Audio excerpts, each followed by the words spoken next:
Cada vez menos médicos quieren ser médicos de atención primaria y cada vez más médicos de atención primaria huyen de su puesto de trabajo. ¿Por qué? Hoy en un tema al día, médico de familia, una profesión quemada. Un tema al día con Juan Luis Sánchez, el podcast de eldiario.es. Una cosa antes de empezar, este podcast cuenta con el apoyo de Podimo. Gracias a los suscriptores de Podimo puedes disfrutar de este programa de manera gratuita. Hubo un tiempo en el que ser médico de familia era una profesión privilegiada. En muchos pueblos el poder era el cura, el alcalde y el médico. Sacarse una plaza de atención primaria daba un trabajo estable para toda la vida, bien pagado, con buena reputación. Tener un hijo o una hija médico de familia era un motivo de orgullo y prestigio, pero sobre todo de tranquilidad. Eso está empezando a quedar atrás. Desde hace unos años los médicos de atención primaria están huyendo de los centros de salud públicos. Se están marchando a la sanidad privada o a otras especialidades como las urgencias hospitalarias. Hoy vamos a escuchar a una de esas médicas de atención primaria, Raquel Collados. Te voy a dar el ejemplo del último día de mi consulta. Yo soy médico en turno de tarde en un centro de salud de la zona sur de Madrid y atendí a 60 pacientes.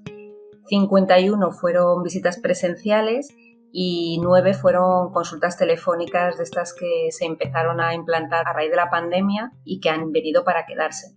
Yo tengo un turno de tarde, entro todos los días a las 2 y salgo a las 9. Mis hijos no me han visto el pelo. Ganas, por ejemplo, 2.000 euros y estás todo el mes con ese horario. Pues me voy al hospital, que trabajo 4 o 5 días haciendo guardias, el resto de los días libro y gano lo mismo. Es decir, hay compañeros que han enlazado contratos de un día o hasta el final de los tiempos. Entonces, es imposible que si no fidelizas a la gente se quede. En el momento que le ofrecen pues un contrato de 6 meses seguidos en el hospital, pues yo me voy a la urgencia.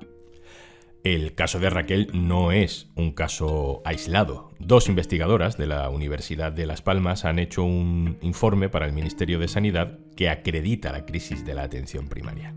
Ese informe se lo sabe bien mi compañera Sofía Pérez Mendoza, así que me acerco a ella en la redacción y a ver qué más me cuenta. Hola, Sofía. Hola, ¿qué tal? ¿La atención primaria está en crisis? Bueno, el informe hace unas previsiones muy malas para la atención primaria. Analiza, por un lado, cuál es la situación actual y cuál es la situación que esperamos de aquí a 2035. La situación es mala por varias razones. Porque la población cada vez va a estar más envejecida y va a necesitar más médicos de atención primaria, va a tener más patologías. Porque 1 de cada 3 médicos tiene más de 60 años, entonces esperamos que pronto haya una jubilación masiva de médicos y eso genere un agujero en las plantillas. Y por último, porque es la especialidad que es menos atractiva. Es la última que se elige en el MIR. Es decir, vamos a tener cada vez más personas necesitando atención primaria y cada vez menos médicos que quieren hacer atención primaria. ¿Cuándo ha empezado a pasar esto? Los profesionales sitúan como el principio del fin de la atención primaria en la crisis de 2008, aunque en España históricamente la atención primaria siempre ha sido menos financiada que la atención hospitalaria. Pero bueno, en el año 1984 se crearon los centros de salud y ahí sí que hubo una apuesta por hacer promoción de la salud de proximidad, porque el médico de tu barrio te conociera tu contexto vital y eso favoreciera pues, que supieran ver las enfermedades antes de que aparecieran. A partir de 2008, que todo el sistema sanitario sufre un recorte muy grande, la peor parte se la lleva la atención primaria y la pandemia ha terminado de dar la puntilla a una situación que era ya muy complicada. El resultado es que la atención primaria se está desvirtuando, es decir, es difícil hacer seguimiento a los pacientes, es difícil hacer prevención, es difícil investigar. Sofía, ¿cuál es el principal problema de los médicos que pasan consulta? Como las plantillas son muy pequeñas, están muy exiguas, las agendas de los médicos y las médicas están muy saturadas. Desde el momento en el que tú no puedes dedicar a tu paciente el tiempo que necesita, todo lo demás cae en cascada. Si yo tengo a 30 pacientes esperando en la sala de espera, intento dedicarle a cada uno lo que necesita, pero es materialmente imposible. Con lo cual, al final lo que hago es resolver lo que puedo el aquí y el ahora. Y la atención primaria no es eso. La atención primaria es continuidad, es adelantarte a los acontecimientos, es hacer prevención. Y ahora mismo, a día de hoy, eso no se puede hacer porque no hay tiempo. Y todo lo que es la atención primaria pues está en un cajón porque nos falta el mayor de los tesoros, es el tiempo. Sin tiempo no podemos desarrollar el potencial que es la base del sistema y que asegura que nuestra población puedan envejecer de una forma saludable y con calidad. No hay tiempo para atender a los pacientes en 5 minutos y eso genera frustración, genera miedo al error y genera mucho enfado también en los pacientes. Y por otra parte está la precariedad. Los médicos concatenan contratos temporales de meses en los que les cambian de centro de salud, incluso tienen que ir a varios centros de salud el mismo día. Y eso, digamos, que contraviene todo lo que es la atención primaria, que es la relación estable entre el paciente y el médico. ¿Esto que estás describiendo es peor en unas comunidades autónomas que en otras o es un fenómeno que en realidad está más o menos dándose paralelamente en todo el Estado? El deterioro de la atención primaria sucede más o menos en todo el Estado, es decir, todas las comunidades tienen problemas más o menos estructurales. Lo que pasa es que, como siempre, cuando las competencias están transferidas, porque la sanidad es una competencia de las comunidades autónomas, hay lugares donde las cosas están mejor y lugares donde las cosas están peor. Aquí las comunidades tienen mucho que hacer porque tienen autonomía para contratar, para hacer cambios, para mejorar los salarios, por ejemplo, para dotar a las plantillas de más seguridad, para dar incentivos. Entonces, las comunidades tienen mucho que hacer, sobre todo.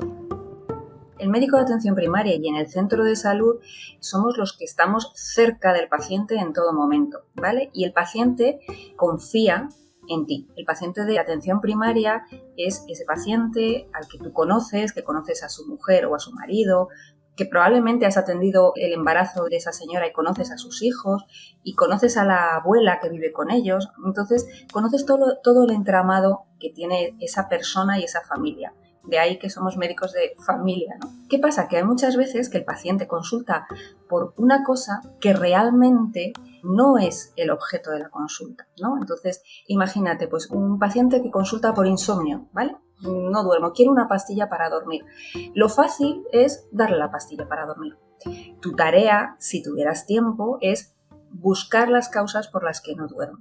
Y detrás de esa situación, pues probablemente te puedas encontrar con una problemática sociofamiliar ahí detrás. Acabas investigando y encontrándote situaciones que puedes remediar lo que vaya a suceder a futuro. O bueno, el famoso dolor de cabeza que te pones a investigar y a propósito del dolor de cabeza le tomas la tensión, le miras el azúcar y una serie de cosas y descubres que tiene la tensión disparada y en ese momento haces un electro y ves que tiene un electropatológico y que le pones un tratamiento para controlar esa tensión y a lo mejor le estás evitando pues que tenga un infarto o un ictus. Haces educación para la salud continuamente y detección precoz y prevención de cosas que a futuro van a mejorarle la salud y que si nos ponemos ya en plan económico van a redundar en un menor coste para la población en general. Es decir, si yo evito un infarto me va a costar mucho menos dinero que si al paciente le da un infarto. Esto que dice la doctora Collados es algo en lo que inciden todos los especialistas de atención primaria, ¿no, Sofía? Sí. Los profesionales, es una de sus reivindicaciones, que la atención primaria, ellos dicen que a lo mejor no te da grandes titulares de se ha descubierto cómo tratar el cáncer o se ha descubierto el último tratamiento para una lesión medular, pero mejora las condiciones de vida de la gente y eso, por supuesto, genera un ahorro de costes para el sistema sanitario. Hace unos días, en una información que te leíamos en eldiario.es, decías que las sociedades médicas y los sindicatos advierten del peligro de desaparición de los centros de salud. ¿Están desapareciendo los centros de salud? Aquí hay que diferenciar como dos cosas, ¿no? Por un lado, lo que es un edificio que se llama centro de salud con profesionales dentro y por otro lado, el hacer una buena medicina de familia y comunitaria, que es lo que dicen los profesionales, que con las condiciones actuales no están pudiendo hacer una buena medicina de familia. Eso significa pues, que no tienen tiempo para hacer un seguimiento proactivo del paciente. Es decir, no solo esperar que el paciente venga a tu consulta, sino que tú, porque conoces su contexto vital, puedas llamar al paciente, ¿no? Por poner un ejemplo. Tú recetas unos antidepresivos a un paciente tuyo, ¿no? Porque bueno, va a la consulta, te cuenta que está deprimido.